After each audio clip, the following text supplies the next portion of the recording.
سب سے پہلے شیشہ مسلمان نے بنایا، کاغذ مسلمان نے بنایا، چھاپنے والا فریس مسلمان نے بنایا، دنیا میں سب سے پہلے بارود مسلمان نے بنایا، گھڑی مسلمان نے ایجاد کی۔ یہ میرے اور آپ سے پوشیدہ ہے چیزیں۔ ہارون الرشید کے دور میں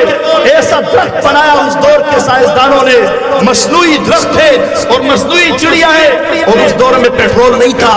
اس دور میں بجلی نہیں تھی، مشینیں نہیں تھی، جب ہوائیں چلتی تھی اس پہ بیٹھی ہوئی چڑیا خود گنگناتی تھی۔ الحمرا میں مسلمانوں نے ایسے فوارے ایجاد کیے، جو فوارے جب ان سے پانی نکلتا وہ پانی خود گیت گا کے لوگوں کو سناتی۔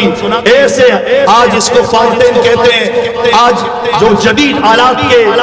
بلبوتے پر بنائے گئے ہیں، بغیر ان جدید آلات کے ایسے سائنس تھی مسلمانوں کے پاس، اور مسلمان اپنی کتابوں میں بار بار آپ کو بتا رہا ہوں لکھ کے چلے گئے ایک ایسی مشین ایجاد ہو سکتی ہے جس کا قطر اتنا ہو اور جس کا سائز ایسے ہو جو انسان کی اندرونی کیفیات بتا سکتی ہے، یعنی ایکس رے وغیرہ کی جو مشینیں ہیں، اس کے نظریے مسلمان دے کے چلے گئے۔ میڈیکل کے جتنے آلات ہیں اس کے نظریے مسلمان دے کے گئے تھے کہ اتنے قطر کا ایک آلہ ایجاد ہو سکتا ہے جو اتنا تیز ہو، جو انسان کے بدن کو کاٹ سکتا ہے اور اس کے اندر کی کیفیات معلوم ہو سکتی ہے، ایک ایسا محلول تیار ہو سکتا ہے اگر فلاں چیزوں کو ملایا جائے جس سے انسان اتنی دیر کے لیے بے ہوش ہو سکتا ہے۔ یہ ہزاروں چیزیں کتابوں میں ہیں، لیکن علامہ اقبال کہتا ہے نا کہ وہ جو میں نے یورپ نے اپنے آبا کی کتابیں دیکھی تو میرا دل سے پارا ہو گیا کہ مسلمان نوجوان